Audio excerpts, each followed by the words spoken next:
El Instituto de Educación para Adultos del Estado invitó a participar en la tercera Jornada Nacional de Incorporación, Acreditación y Certificación que se efectuará a partir del lunes hasta el 26 próximo para concluir la educación básica.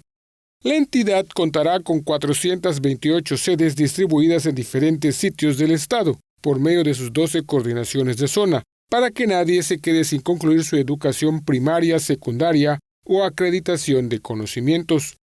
Los exámenes serán en línea o de forma escrita, dependiendo de las necesidades y facilidades para cada educando. La jornada está dirigida a beneficiarios activos, quienes por algún motivo dejaron de estudiar y quieren retomar sus estudios de alfabetización primaria y secundaria, y para alumnos nuevos. Para la aplicación de las pruebas se contará con estrictas medidas de higiene y los grupos serán reducidos con horarios espaciados desde las 8 de la mañana hasta las 8 de la noche, para que luego de cada aplicación se realice el protocolo de desinfección.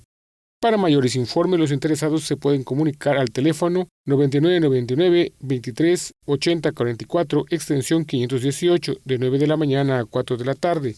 Los servicios que ofrece el IAE-INEA son gratuitos. Con información de Álvaro Martínez, Teleyucatán te informa. Teleyucatán te informa.